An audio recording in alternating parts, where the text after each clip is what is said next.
Good morning ma'am. Good morning, good morning. Camera on कर लो सब लोग, है ना। हमेशा भास्कर का कुछ ऐसा ही बहाना होता है, या तो हम बाहर हैं, या तो हम कुछ कर रहे हैं, या फिर कुछ कर रहे हैं। पता नहीं इतना ज्यादा काम ही क्यों कर रहे हैं। थोड़ा पढ़ भी लिया करो, है ना भास्कर। यस मैम, पढ़ लेते हैं एंड लेकिन थोड़ा 26 बाहर जनवरी आ के गए बारे हैं। में पूछते हैं फोन करके कि आज क्लास होगा या नहीं, और जिस दिन क्लास होगा उस दिन वीडियो ऑन नहीं करना है।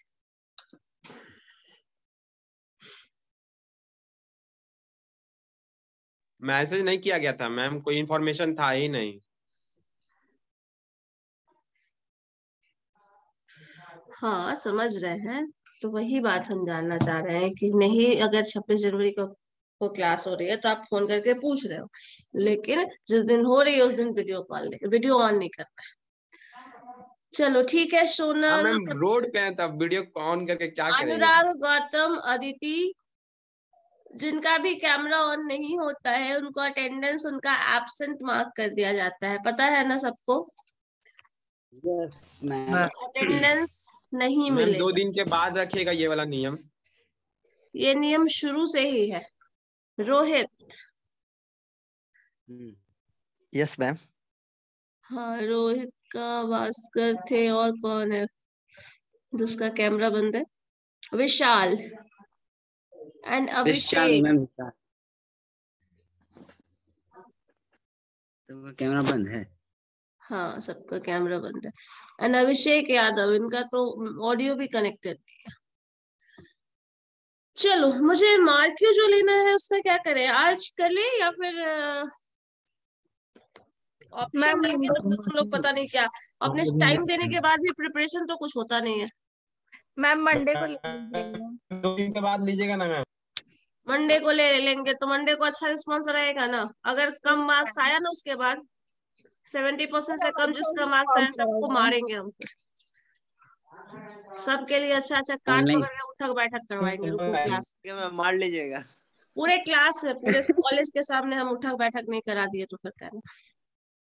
मैम सीनियर है, थोड़ा सा इज्जत रख लीजिएगा। हम लोग तो घर पर है मैम। जब आओगे तब की बात कर रहे हैं। सबको ऑनलाइन मार पड़ेगा। चलो ठीक है, हो गया हो गया। जब आज नहीं करना है तो फिर मंडे को करेंगे, ये श्योर रखना, याद रखना। मंडे को तुम लोगों के कहने पे कर रहे हैं, नहीं तो हम आज करने वाले थे। मैम ठीक है, पूछिएगा क्या क्या, ये तो बता दीजिए।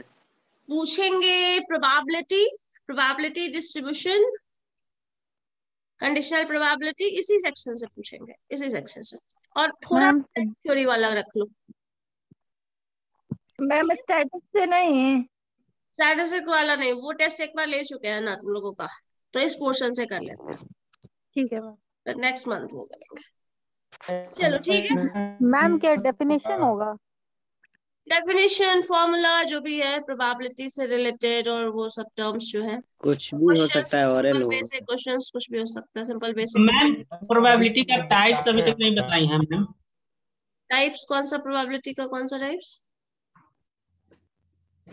कंडीशनल प्रोबेबिलिटी, ये सब क्या है? टाइप्स ही तो है। हाँ मैम 10 तारीख को एग्जाम है मैम। अच्छा, सब्जेक्टिव और ये सब ना, तो वो भी बता चुके हैं तुम, पता नहीं क्लास में थे। सब्जेक्टिव प्रोबेबिलिटी और एक आपका सिंपल प्रोबेबिलिटी है, मैथमेटिकल प्रोबेबिलिटी, स्टैटिस्टिकल प्रोबेबिलिटी बताए तो थे, है ना।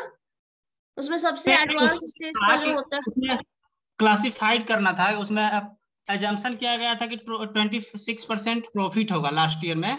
हाँ उसमें था क्लासिकल जो प्रोबेबिलिटी डिस्ट्रीब्यूशन इवेंट, सब्जेक्टिव हाँ, रिलेटेड। तो ये जो है किसी इंसान ने कहा है ना, तो वो सब्जेक्टिव हो गया। जैसे ये मैंने शुरू में बताया था, आपने शायद ध्यान नहीं दिया, कि अगर किसी की एक्सपीरियंस के बेसिस पे, किसी एजम्पशन के बेसिस पे अगर हम प्रोबेबिलिटी बताते हैं तो वो प्रोबेबिलिटी होता है सब्जेक्टिव। जैसे तुम्हारा ओपिनियन है कि हमारा रिजल्ट ऐसा आएगा, इस बार ये सीएम बनेंगे, इस बार ये पीएम बनेंगे, सो दीज आर द, आपका क्या है ओपिनियन। और एक्सपीरियंस के बेसिस पे या फिर ओपिनियन के बेसिस पे कोई बैटिंग करने गया तो इतना रन मारने वाला है, तो ये सब आप जो बताते हैं वो सब क्या है, on the basis of your past experience, your own belief, और समथिंग जो कि आप एक्सप्लेन नहीं कर सकते। सो ये सारे टर्म की वजह से अगर प्रोबेबिलिटी आप बता रहे हैं कि इसका इतना रन बनाने का, 50 स्कोर करने का, सेंचुरी बनाने का, ये सारा जो प्रोबेबिलिटी है वो 60% है, 70% है, ये सब अगर आप बोल रहे हैं तो ये क्या हो गया, सब्जेक्टिव प्रोबेबिलिटी हो गया। कॉइन टॉस कर रहे हैं तो आपको पता है there is 2 possible outcome only, head और टेल, तो ये आएगा तो क्या है, ये कौन सा प्रोबेबिलिटी हुआ, मैथमेटिकल प्रोबेबिलिटी। जब यही चीज रिपीटेडली n टाइम जब होता है और उसमें कुछ मॉडिफिकेशन होता है कुछ टाइम और सिचुएशन के चेंजेस के अकॉर्डिंग, तब वो स्टैटिस्टिकल प्रोबेबिलिटी में कन्वर्ट हो जाता है। जो हम देखो हर बार एग्जाम दोगे तो क्या होगा, पास या फेल यही होगी, है ना। लेकिन बहुत ज्यादा पढ़ेंगे तो प्रोबेबिलिटी ऑफ सक्सेस क्या होगा, बढ़ जाएगा। कुछ नहीं पढ़ेंगे तो प्रोबेबिलिटी ऑफ फेलियर क्या होगा, बढ़ेगा। लेकिन मैथमेटिकली प्रोबेबिलिटी ऑफ सक्सेस और प्रोबेबिलिटी ऑफ फेलियर हमेशा क्या होगा, 1/2 होगा, है या नहीं बताओ। सो आपका जो हमेशा 50% रहने वाला है पास और फेल होने की probability, that is mathematical probability. वो चेंज नहीं होगा, टाइम सिचुएशन और इस तरह, जैसे कॉइन टॉस आप यहाँ पे करो या फिर कहीं और करो, इंडिया के बाहर करो, बिहार में करो, पटना में करो, कहीं और करो, किसी और उससे के प्लेस से टाइम पे कोई इफेक्ट नहीं आने वाला, चेंज नहीं होने वाला। एग्जाम दे, पढ़े या ना पढ़े, प्रोबेबिलिटी ऑफ सक्सेस 50% तो है ही, जब तक आपने एग्जाम नहीं दिया, है ना। जब तक आपका रिजल्ट नहीं आया तब तक प्रोबेबिलिटी ऑफ सक्सेस 50% तो है ही, प्रोबेबिलिटी ऑफ फेलियर भी 50% है। लेकिन अगर आप बहुत पढ़ाई कर रहे हैं तो प्रोबेबिलिटी ऑफ सक्सेस क्या होगा, इंक्रीज करेगा। सो जैसे जैसे ये इंक्रीज कर रहा है वो मैथमेटिकल प्रोबेबिलिटी से स्टैटिस्टिकल प्रोबेबिलिटी में कन्वर्ट हो जा रहा है। लेकिन ऐसे 1/2 है तो वो प्रोबेबिलिटी में है। और किसी एक्सपीरियंस के बेसिस पे, किसी ओपिनियन का, किसी भी पर्टिकुलर इंसान का अगर ओपिनियन है तो वो सब्जेक्टिव प्रोबेबिलिटी होगा। बस इतना ही था। और उसी में वही मैथमेटिकल को ही तो बोलते हैं।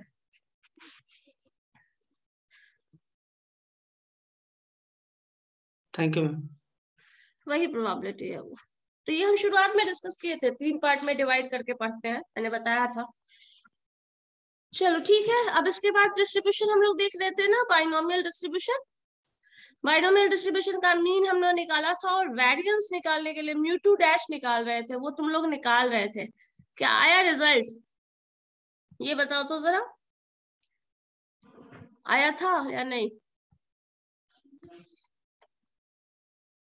से यस और नो। नहीं आया था या आया था? नहीं आया था। Summation x square into p x था ना ये वाला रिजल्ट, जिसको आप क्या बोल रहे थे, mu two dash. This is mu two dash. एक मिनट, मैंने म्यू2 ऊपर लिख दिया, 2 नीचे होगा, डैश ऊपर होगा। Mu two dash this is equal to इतना। इसके पहले हमने म्यू1 डैश निकाला हुआ है and that is equal to, बताओ कोई, NP। हाँ, this is equal to NP, जहाँ की n नंबर ऑफ ट्रायल्स है, जितनी बार आप एक्सपेरिमेंट करेंगे, और P जो है वो प्रोबेबिलिटी ऑफ सक्सेस है। सो अब x square into p x करोगे तो इसको आपको पता है, इस एक्स स्क्वायर को मैंने लिखा था, शायद याद हो, x into x minus 1 plus x, है ना। देखो जरा लिखा हुआ है हमारे पास, दिस इंटू पी एक्स, और px का वैल्यू LCx जो लिखते हो वो होगा, तो हम उसको बाद में लिखेंगे ब्रेक करके, अभी नहीं लिख रहे हैं। यहाँ देखो, और n का वैल्यू कहाँ से कहाँ तक जाता है, n is equal to 0 to n। अब यहाँ पे जब आप इसी को ब्रेक करेंगे तो summation x into n minus 1, x minus 1 है, ये हर जगह x है, ध्यान देना, यहाँ पे सिर्फ n है, दिस इंटू पी एक्स हो जाएगा। तो px का हम यहाँ पे वैल्यू रख दे रहे हैं, px का वैल्यू क्या है, n c x p to the power x q to the power n minus x। ये टर्म क्या हुआ, इसको ब्रेक करके लिख रहे हैं, x माइनस 1 के साथ इतना टर्म लिखेंगे और x के साथ नेक्स्ट टर्म लिखेंगे, प्लस समेशन, जब प्लस साइन के साथ ब्रेक हो रहा है तो समेशन भी दोनों पे ब्रेक हो जाएगा, समेशन इधर भी आ जाएगा, समेशन उधर भी हो जाएगा। सो summation x into p x, और समेशन एक्स पी एक्स का वैल्यू अगर याद हो तो जस्ट इसके पहले वाला एक्सप्रेशन में हमने जो ये निकाला है वो वही आया है, ध्यान दो, है क्या? Yes ma'am. है ना? सो इस टर्म को आप डायरेक्टली एनपी से रिप्लेस कर सकते हैं, आपको पूरा सिंप्लीफाई करने का जरूरत नहीं है। इस पोर्शन को आपको ध्यान से सिंप्लीफाई करना है। और यहाँ पे आप लोग कॉपी में लिख रहे हो तो समेशन यहाँ पे लिख देना, एन का वैल्यू 0 से लेके एन तक जा रहा है। हम यहाँ पे कभी कभी छोड़ देते हैं, जरूरत समेशन ये समझ में आ जाना चाहिए कि आपका ये टर्म है, सो एन तक जा रहा है। अब ये टर्म जो होगा जब इसको ब्रेक करोगे, तो हम फर्स्ट पोर्शन को ब्रेक कर रहे हैं, सेकंड पोर्शन को आपको पता है इसको एनपी लिखना है तो लास्ट में एनपी लिख देना। अब इसको जब ब्रेक करोगे तो summation as it is, x का वैल्यू जो है वो 0 से लेके एन तक जाएगा, x into x minus 1। So ये हो जाएगा x और ये हो जाएगा x minus 1, this into n factorial. तो n फैक्टोरियल को हम लिख देते हैं n into n minus 1 into n minus 2, और ये हम लिख सकते हैं, है ना, n minus 2 factorial. n factorial को ब्रेक करके ऐसे लिख सकते हैं ना, बताओ? यस जैसे मैम। हम 6 फैक्टोरियल को 6 मैम फैक्टोरियल, 1 - 2 कहाँ से आया? ये फैक्टोरियल का रूल है, परमुटेशन में बताए थे, कॉम्बिनेशन में बताए थे। 6 इनको एक फैक्टोरियल एक कम कर रहे हैं ना मैम? 6, हाँ 6 इंटू 5 इंटू 4 इस तरह से जा रहा है, इंटू 4 फैक्टोरियल हम ये लिखे हैं, ऐसे लिख दिए हैं। तो 6 5 4 फैक्टोरियल, इसी तरह 6 5 4 फैक्टोरियल, है ना। अब इसमें इसका वैल्यू, एन का वैल्यू अगर 6 होगा तो 6 इंटू 5 इंटू 4 फैक्टोरियल हो जाएगा। एन का वैल्यू 7 8 9 10 कुछ होगा तो उसके अकॉर्डिंग चेंज हो जाएगा। This whole term is divided by, क्या होता है, एक्स फैक्टोरियल। तो एक्स को आप क्या लिखेंगे, एक्स इंटू, इसको भी चेंज कर देते हैं, x into x minus 1 into x minus 2 का फैक्टोरियल, और यहाँ पे n minus x as it is होगा, n minus x factorial, this into p x q to the power n minus x. ठीक है यहां तक? अब क्या करने वाले हैं, इन दोनों टर्म को यहां से कैंसिल करने वाले हैं, प्लस एनपी लिख देते हैं लास्ट वाला, इसके बाद वाला जो एक्सप्रेशन है ये। अब ये टर्म जब कैंसिल हो जाएगा तो आपको दिखेगा, अब यहाँ पे भी कर सकते हो आप, p का स्क्वायर कर लो और x माइनस 2 कर लो, क्योंकि p का पावर x है, p का पावर मान लो यहाँ पे कहीं लिखा है 10, तो आप लिख सकते हैं ना p का पावर 2 इंटू p का पावर 8, लिखा जा सकता है या नहीं? Yes ma'am. तो वही चीज यहाँ पे किए हैं, p का पावर 2 इंटू p का पावर x माइनस 2।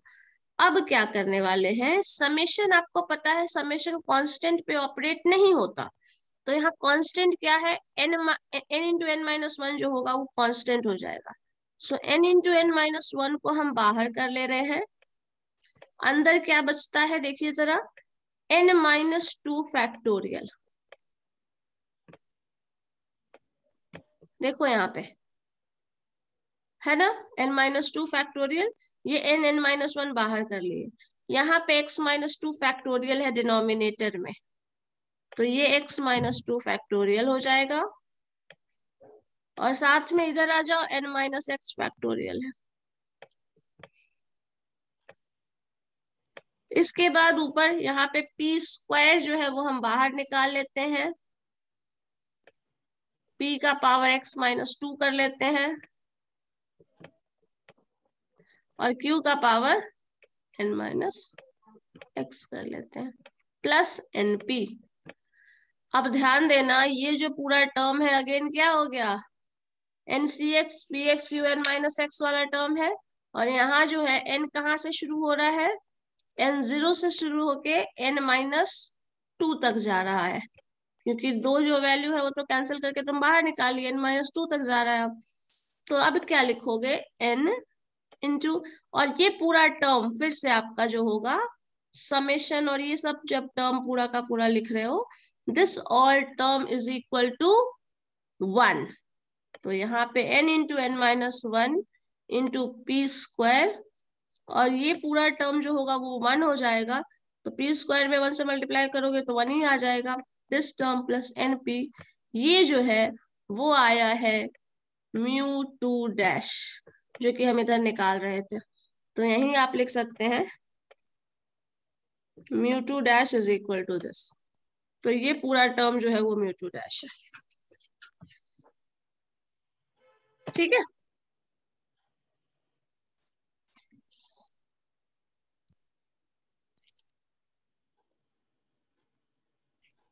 समेशन जिस पे ऑपरेट होगा, और n-2 यहाँ भी है, x-2 यहाँ भी है, जब ये पूरा टर्म होता है ना तो सम ऑफ प्रोबेबिलिटीज ये हो जा रहा है।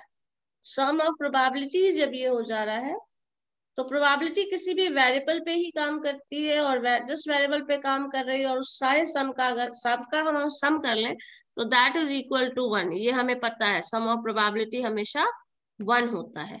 सो इसलिए ये पूरा का पूरा वैल्यू कभी भी किसी भी टर्म पे ऑपरेट होगा तो ये हमेशा 1 हो जाएगा। अब ये 1 हो जाएगा तो आपके पास रिजल्ट जो है वो ही आ जाएगा। तो म्यू टू डैश जो होगा वो n into n minus 1 p square plus n p होगा।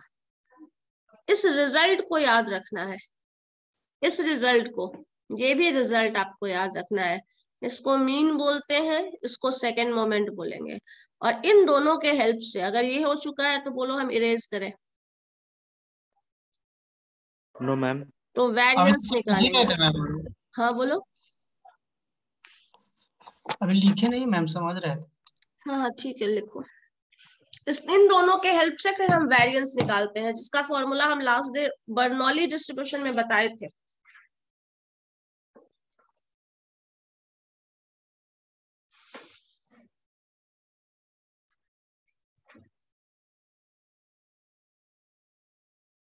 ध्यान देना x कहाँ है n कहाँ है, थोड़ा सा अंतर तो दिख रहा है दोनों में, n और x में अंतर है ना।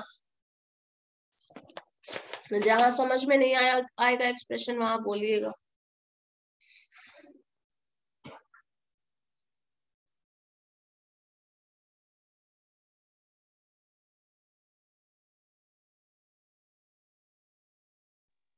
मैम एन सी और एन ही लिखे हैं वो नीचे में। एन सी कहाँ, एन सी कहाँ है, ये वाला शुरू n c x, n c x p x q n minus x, जो पीडीएफ है बाइनोमियल का वो है।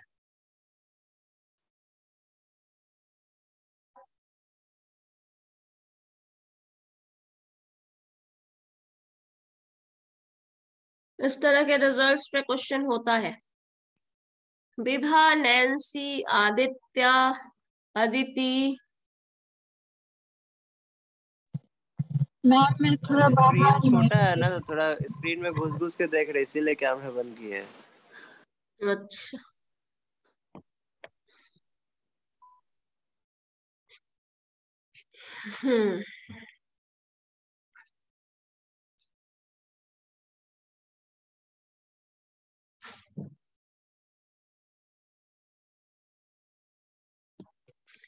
तुम लोग बुक से पढ़ रहे हो?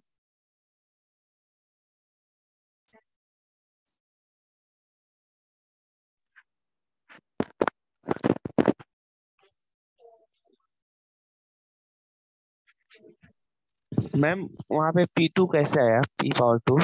p टू द पावर 2, देखो जैसे हम n वाला टर्म को ब्रेक करते हैं ना, n-2 पे ले जाते हैं, तो p का पावर x-2 लाना है हमें। जैसे ncx px n minus x है ना, तो p का पावर भी x लाना है। यहाँ x जो होगा उसी x को हम यहाँ भी रखेंगे।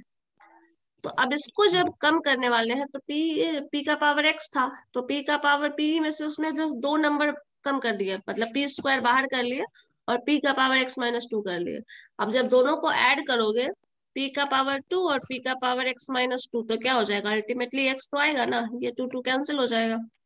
तो p के पावर x को आप क्या कर सकते हैं, p का पावर 2 और p का पावर x-2 लिख सकते हैं, वैसे ही लिखे है उसको। ठीक है, इस पैटर्न में लाने के लिए वैसे किया गया है।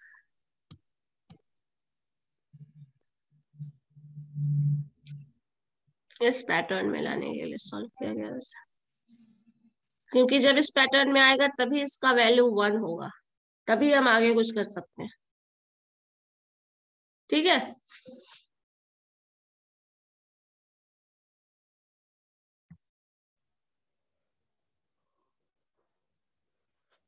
इसका प्रूफ भी पूछा जा सकता है मैम। सब्जेक्टिव में पूछा जा सकता है, ऑब्जेक्टिव में तो इस तरह का क्वेश्चन होता है, ये निकालना, ये मोमेंट वाला इस तरह का, ये वाला मोमेंट, ऑब्जेक्टिव ही एग्जाम होगा मैम। इसका रिजल्ट, वो सब पूछा जाता है। सब्जेक्टिव रहेगा तो पूछा जा सकता है। बाइनोमियल डिस्ट्रीब्यूशन को अगर डिस्क्राइब करने भी बोला जाता है तो ये सब लिखना होता है, लेकिन अगर सब्जेक्टिव होगा तब ना, ऑब्जेक्टिव में रिजल्ट इसका याद रखना होता है।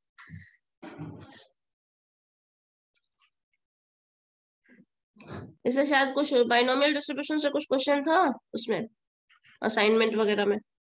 मैम बुक में ऐसा किया है क्या? था, बाइनोमियल से शायद था। Page number? बायोमियल से था सर। चलो ठीक है, हो गया, करो इरेज ऑफ इसको।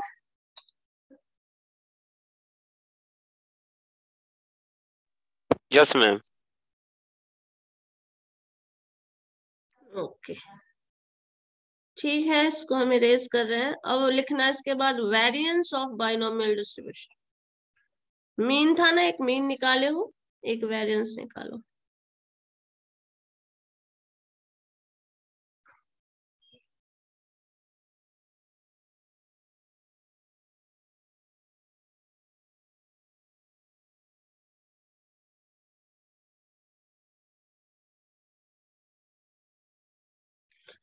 चल लिखो variance of binomial distribution. Variance का फॉर्मूला होता है μ2 is equal to μ2 dash minus μ1 dash का स्क्वायर। ठीक है, सो आपके पास μ2 डैश अभी जस्ट आप जो निकाले हैं वो था, जो कि था n into n minus 1 into P square plus np, यही था ना। Yes ma'am. This whole term minus μ1 dash आया था आपका np का, np और np का होल स्क्वायर करना है यहाँ पे। तो आपके पास जो रिजल्ट आएगा वो होगा, इसको भी हम मल्टीप्लाई कर लेते हैं, n इंटू पी स्क्वायर, इसको लिख सकते हैं n square into P square minus n P square plus n P minus n square P square. देखो जरा, इस टर्म को मैंने n इंटू n स्क्वायर और इंटू पी स्क्वायर कर लिया, n into 1 and P square, so N P square, ये N P as it is, ये एन पी का होल स्क्वायर है तो n स्क्वायर और पी स्क्वायर हो जाएगा। ठीक है, जब ये करोगे तो आपके पास ये टर्म और ये टर्म आपस में कैंसिल हो जाने वाला है। सो देखो अब क्या आएगा, एनपी ये माइनस में है, इधर है, तो हम पहले ऐसा कर लेते हैं, एनपी को इधर लिख लेते हैं, माइनस n और p स्क्वायर ऐसे लिख लेते हैं। इसमें से ध्यान देना n और p दोनों में कॉमन है, so just keep it aside, बचेगा आपके पास 1 माइनस p। और आप चाहें तो इसको लिख सकते हैं n into p into q, बोलो, है ना। Yes ma'am. So this is the variance of binomial distribution, यहाँ पे लिख लीजिएगा। मतलब जब डेटा निकाला हुआ रहता है, डेटा दिया रहता है, तो हम मीन वेरिएंस कैसे निकालते हैं वो समझ में आ गया। और अगर डिस्ट्रीब्यूशन दिया रहता है, बाइनोमियल डिस्ट्रीब्यूशन या फिर बर्नौली डिस्ट्रीब्यूशन दिया रहता है, तो वेरिएंस इस तरह से निकालते हैं। तो आपसे क्वेश्चन ये पूछा जा सकता है, what is the value of binomial distribution, या फिर what is the variance of binomial distribution, तो वेरिएंस ये होगा NPQ। और याद है अगर बर्नौली डिस्ट्रीब्यूशन का वेरिएंस क्या था, अगर बर्नौली डिस्ट्रीब्यूशन का वेरिएंस हम पूछें तो PQ, हाँ, बस n टर्म इसमें एक्स्ट्रा आ जाता है। बाइनोमियल डिस्ट्रीब्यूशन का मीन क्या होता है, P ओनली P, NP नहीं, NP। बाइनोमियल का एनपी हो, बाइनोमियल का एनपी होगा, बर्नौली का पी होगा। Yes ma'am. जहां भी एन है ना, उस एन का वैल्यू 1 कर दो, तो बर्नौली से सॉरी बाइनोमियल से वो बर्नौली में कन्वर्ट हो जाएगा। और अगर वो एन से रिप्लेस कर दोगे तो वो बर्नौली जो है वो बाइनोमियल में कन्वर्ट हो जाएगा। ठीक है, यहाँ पे एक पॉइंट लिख लीजिए नीचे, binomial distribution reduces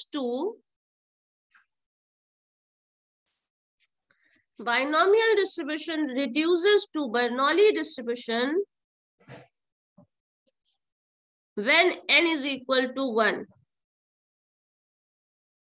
ma'am When फिर से बोलिए।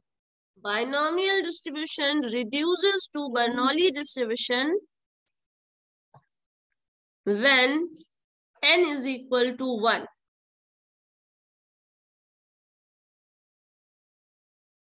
ठीक है, n का वैल्यू जब 1 होता है, Bernoulli distribution when n is equal to 1.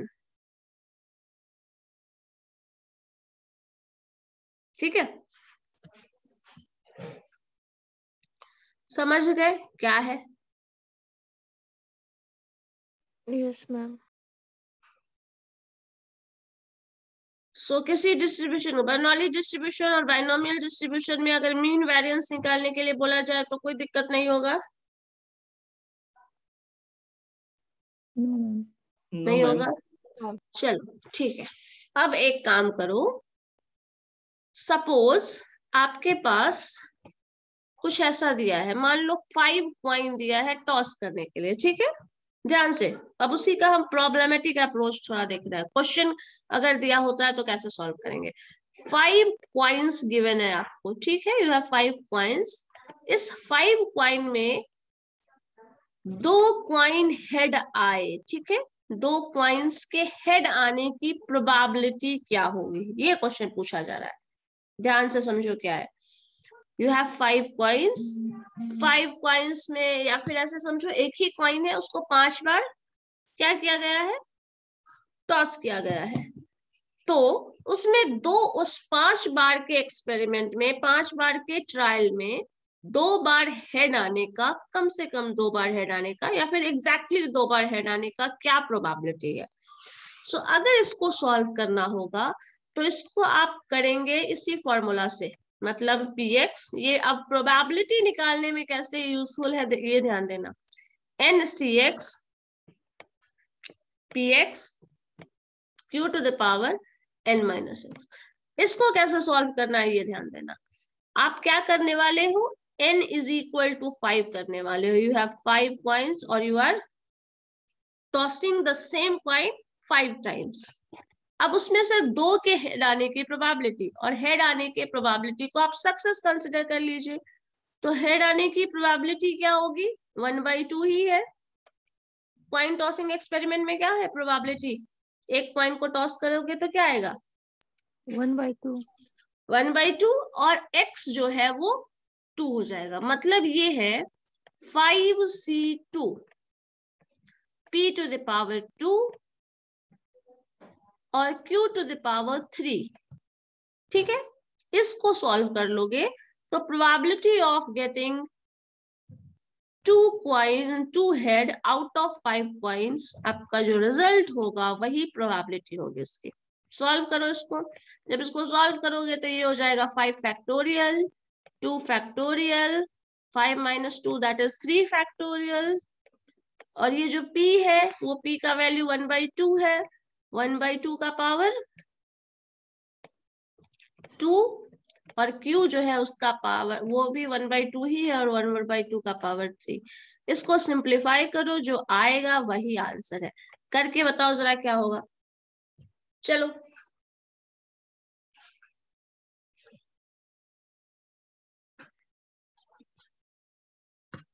Ma'am 5/16। 5/16 आ रहा है। Yes ma'am. 2 to the power 5 is 32। अच्छा ठीक है, और किसी का? बस मैम 5/16 ही आ रहा। 5/16 आ रहा है। ठीक है, समझ गए क्या कर रहे हैं। अब प्रोबेबिलिटी एक ही कॉइन को टॉस करके रिपीटेड टाइम आएगा, चेंज इंटरचेंज जो होगा उस तरह से जब सॉल्व कर रहे हैं तब हमारे पास इस तरह का आंसर है। अब इस फॉर्मूला से प्रोबेबिलिटी निकालना हमारे लिए आसान है। ऐसे अगर हम इसको सॉल्व करते, जरा सोचो जैसे हम पहले पढ़े थे वैसे प्रोबेबिलिटी अगर इसको सॉल्व करते तो क्या हम निकाल पाते? जरा देख के, ये तो इमेजिन करके बस देख के मुझे बताइए, क्या है पॉसिबल निकाल पाना? क्या पॉसिबल था निकाल पाना? नहीं मैम, नहीं आ पाएगा, उस केस में प्रॉब्लम होगी। ठीक है, तो इस तरह से प्रोबेबिलिटी डिस्ट्रीब्यूशन जो है बाइनोमियल वो हमें हेल्प करने वाला है इस तरह से। ठीक है, बस यही है। अब इसका यूज उसके बेसिस पे, अगर इसी में क्वेश्चन ये बोल देता एटलीस्ट टू हेड, तब क्या करते तुम?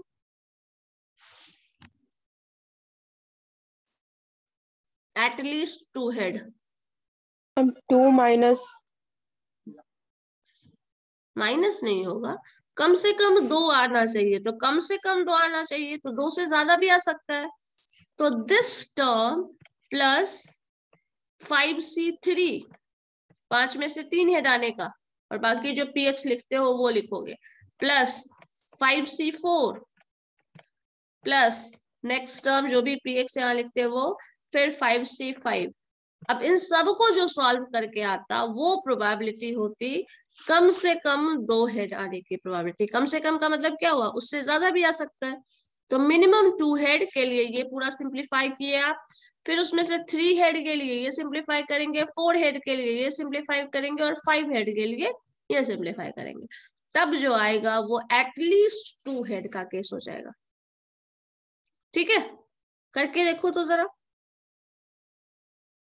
थोड़ा प्रैक्टिस भी हो जाएगा तुम लोगों का। करके देखो, जहां कंफ्यूजन है वहां पूछना।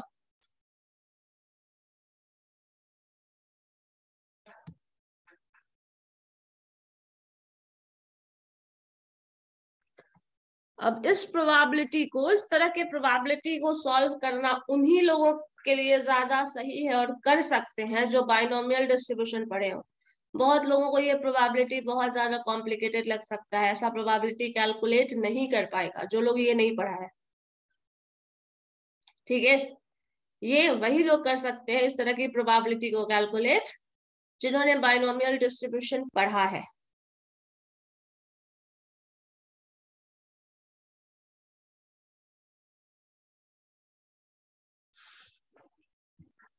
जिन्होंने भी नहीं किया है उसके लिए ये पॉसिबल नहीं है, क्योंकि उन्हें ये पैटर्न पता ही नहीं होता है और उनको सॉल्व करने में बहुत ज्यादा टाइम लगेगा। मैम ये 5 फैक्टोरियल बाई 2 फैक्टोरियल 3 फैक्टोरियल दिया हुआ इंटू 1/2 का स्क्वायर, 1/3 का स्क्वायर, हाँ, तो 3 फैक्टोरियल और 2 फैक्टोरियल दोनों को हम ऐड कर सकते हैं? कभी नहीं कर सकते हैं, ये हम बता चुके नहीं ना हैं। कर सकते? बिल्कुल नहीं कर सकते।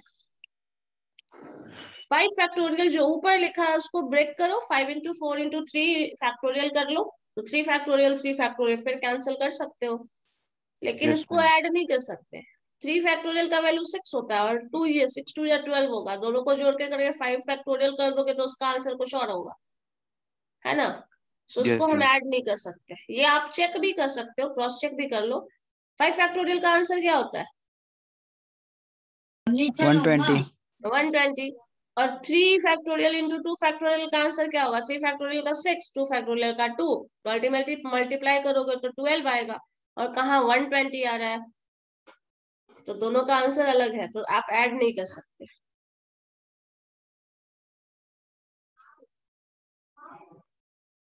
ठीक है ना। Yes ma'am. हम्म।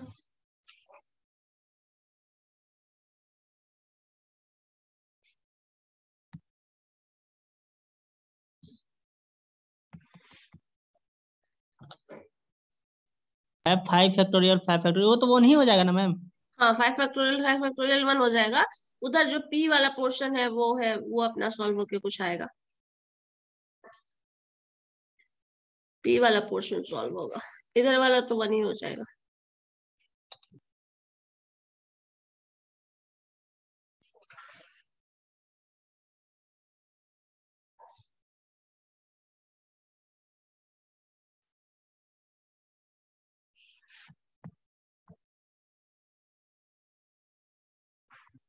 इस तरह का क्वेश्चन शायद बुक में भी है, उसको भी करना सॉल्व। मैम पेज नंबर कितना है? बाइनोमियल डिस्ट्रीब्यूशन का चैप्टर देखना ना, बुक मेरे पास नहीं है अभी। पेज नंबर 67 है मैम। बाइनोमियल प्रोबेबिलिटी और प्रोबेबिलिटी डिस्ट्रीब्यूशन रिलेटेड चैप्टर तो एक ही साथ शुरू हुआ है, उसी में है आगे बाइनोमियल। पेज नंबर 67 है मैम। 67 ठीक है, 67 में देखो। और इंडेक्स नाम की भी कोई चीज होती है बुक में, उसमें भी देख लिया जाता है ना सत्यम? बुक में इंडेक्स नाम का चीज भी होता है ना? मैं उतना ही पढ़ता हूँ। अरे शुरू में जो रहता है चैप्टर वाइज। हम तो वही पढ़ते हैं मैम। हाँ वही पढ़ते हैं, ठीक है। तो इंडेक्स में दिया रहता है कौन सा टॉपिक कौन से पेज में कहाँ चैप्टर पे दिया हुआ है, तो ठीक है वहां पे पढ़ लिया करो उसको।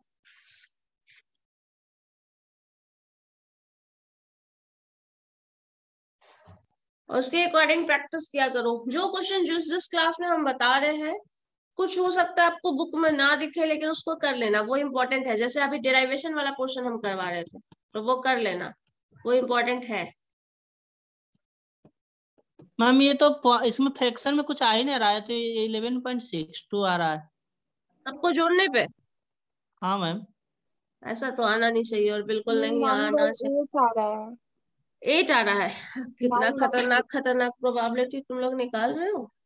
देखिए जरा, ये क्या बोला आपने, क्या होगा? 1 मिनट, हम 5/16 होगा मैम वो पूरा। 5/16 होगा, देखते हैं। 1 मिनट, मुझे तो लग नहीं रहा है, लेकिन देख लेते हैं। चलो जो भी होगा, अगर वो 5/16 होगा तब भी अराउंड 1 कुछ आएगा, आंसर बोल सकते हैं, लेकिन इतना तो नहीं आएगा। 5 फैक्टोरियल को ब्रेक करोगे तो 4 फैक्टोरियल, 4 into 2 से कैंसिल करोगे तो 2 ऊपर बचा है। 5 कहाँ आ रहा है? 5 तो ऊपर आ ही नहीं रहा है। अच्छा 5 into 2 10, तो 10 आ जाएगा, उस पहले का 10 आ रहा है मैम। 10 divided by 2 तो 5 ही होगा, ठीक है। 5/16 आ रहा है। Yes ma'am. 16 तो नहीं आना चाहिए, 32 आना चाहिए। देखो 5 फैक्टोरियल, 1 मिनट, 5 फैक्टोरियल है, 2 फैक्टोरियल है, तो इसको क्या लिखोगे? 5 into 4 into 3 factorial. Yes ma'am. 3 factorial cancel हो जाएगा, बचा 2 फैक्टोरियल। 2 फैक्टोरियल से आप इसको 2 से कैंसिल कर सकते हैं, तो ये 2 हो जाएगा, एंड 5 2 जा 10 आएगा आपके पास। और यहाँ पे 1/2 का पावर है कितना? 32, मतलब 2 का पावर 5 होगा टोटल, तो ये 32 हो जाएगा, तो एक कैंसिल हो जाएगा, ठीक है। 5/36, 5/16 यही आ रहा है ना? चलो दिस मैम टर्म, ये 1/25 कैसे आएगा मैम? इन दोनों को जोड़ देंगे, बेस सेम है, पावर ऐड हो जाएगा। क्या तुम लोग, बेस सेम है, पावर ऐड हो जाएगा ना? हाँ मैम यस आ मैम। गया। Yes ma'am. अब 5C3 भी तो यही आएगा I guess. Yes 5C2 ma'am. जो आता है वही 5C3 भी आएगा। Yes ma'am. 5/16 मैम 15/16 आ रहा है टोटल। मेरा 9/8। 15, इसको अगर सॉल्व करोगे, सिर्फ इसको सॉल्व करके बताओ आंसर क्या आएगा। चलो बाकी तो मैम 5/16। मैम 5/16 ही आ रहा है। उसका भी 5/16 ही आएगा। चलो यस उसके बाद वाले टर्म पे आ जाओ, इसमें जब सॉल्व करोगे 5/32। मैम 5/32। 5/32, ठीक है। ये 5/32 हो गया, और ये क्या हो जाएगा? Simply 1/32, yes yes ma'am. है ना? Yes ma'am. अब इन सबका एलसीएम क्या होगा? मैम 32। 32, ठीक है। अगर 32 एलसीएम है तो आपके पास 16, मैम 10 10 5 + 1 हाँ 10 + 10 +5 + 1। +5 मैम 13/16 आ रहा है। + अब 1। सबको जोड़ो। Ma'am 26 26 by upon 32। 32। हाँ मैम तो इसको 26, कटेगा भी तो 9/8 आएगा मैम। ठीक है। तो अब 1 से ज्यादा कहाँ आ रहा है? मुझे ये नहीं समझ में आ रहा है, मैम कैसे आ रहा है? 13/16। मैम 13/16। 13/16 भी तो 1 से ज्यादा नहीं हुआ ना? ठीक है, तो ये प्रोबेबिलिटी का वैलिड वैल्यू है ना, लेस देन 1 है ना, यस मैम। लेस देन 1 है या ग्रेटर देन 1 है? Less than less than less 1 है। देन 1 है, तो प्रोबेबिलिटी का ये वैल्यू हो सकता है ना, नियर टू 1 होगा, मैंने कहा था, तो नियर टू 1 तो है ही, यस मैम। यही होगा आंसर, हो गया खत्म। मतलब 2 से ज्यादा हेड आने की प्रोबेबिलिटी ये होगी। ठीक है, क्लियर है अब? Yes ma'am. बस ऐसे ही कैलकुलेट करना है। इसी में 3 हेड के लिए करके देखना है तुम लोग, तो 3 एटलीस्ट 3 एट मोस्ट 3 सब करके देख कर देखना। ठीक है, चलो 5 कॉइन में आपको देखना है 3 आने का प्रोबेबिलिटी। पहले तो 3 आने की प्रोबेबिलिटी देखना, फिर एटलीस्ट 3 आने की प्रोबेबिलिटी देखना, फिर एटमोस्ट 3 आने की प्रोबेबिलिटी देखना। ये आपका होमवर्क है, नेक्स्ट क्लास में कर लेना। और नेक्स्ट क्लास में वाइवा भी है, मतलब ओरल टेस्ट। मैम क्वेश्चन और दे दीजिए। क्वेश्चन और दे दे से उतना करो ना, एटमोस्ट 3 एटलीस्ट 3 और इक्वल टू 3, इतना 3 कर लोगे तो कॉन्सेप्ट क्लियर हो जाएगा। एट मोस्ट 3, एटलीस्ट 3 एंड 3 मतलब प्रोबेबिलिटी मैं ऑफ नहीं गेटिंग, समझ रहा। मेरा मतलब नहीं जो अभी समझ। लेके आने वही ना। हाँ, 5 कॉइन टॉस कर रहे हैं, 5 कॉइन्स, और उसमें से 3 हेड आने की प्रोबेबिलिटी, 3 से ग्रेटर देन 3 आने की प्रोबेबिलिटी, और लेस देन 3 आने की प्रोबेबिलिटी। ठीक है, head greater than 3 head, less than 3 head, समझ गए? हो गया ना, अब कोई कंफ्यूजन नहीं है ना? समझ गया मैम। 5C3 जो लिखी है उसके बाद से कैलकुलेट करना है। 5C3 5C4 5C5 हाँ ऐड कर देना है हाँ, कम से कम में। और केवल 3 प्रोबेबिलिटी यानी कि सिर्फ तो 3 होगा तब कितना होगा? 5C3 3 से ज्यादा होगा तो क्या होगा, और 3 से तीनों को कम निकाल के ऐड होगा तो करेंगे। क्या? तीनों अलग अलग निकलेगा, तीनों को ऐड कर दोगे फिर प्रोबेबिलिटी अलग आ जाएगी, वो अलग बात हो जाएगा। कम तीनों से कम अलग आने की अलग केस प्रोबेबिलिटी है। क्या होगी मैम? कैसे सिर्फ निकलेगा 3 कम आने से की प्रोबेबिलिटी, 3 हेड से ज्यादा आने की प्रोबेबिलिटी, 3 से हेड से कम आने की प्रोबेबिलिटी, और 3 अलग अलग क्वेश्चन है ये। कम? मैम 3 से कम आने की प्रोबेबिलिटी कैसे निकलेगी? 3 से कम क्या होगा, या तो 1 आएगा या तो 2 आएगा। अच्छा, तो 1 2 निकालेंगे। 1 5C1 आने की 5C2। प्रोबेबिलिटी, 2 निकालने की प्रोबेबिलिटी। हाँ, ठीक है मैम, समझ में तो आ रहा है। मैं थोड़ा सा करके देखना फिर पता चलेगा, अभी जो बनाए हो उसी तरह बनेगा वो। ठीक है मैम, ये कैलकुलेशन तो हो जा रहा है। हाँ, तो बाकी भी हो लैंग्वेज जाएगा, वाला 1 2 तो क्वेश्चन देखोगे ना, बोल दीजिएगा ना, तो कर लेंगे तो क्लियर हो जाएगा। लैंग्वेज बुक में दिया हुआ है क्वेश्चन, देखो ना, ठीक है एक्सरसाइज ठीक है, बुक है। देखते हैं। ओके। Okay then.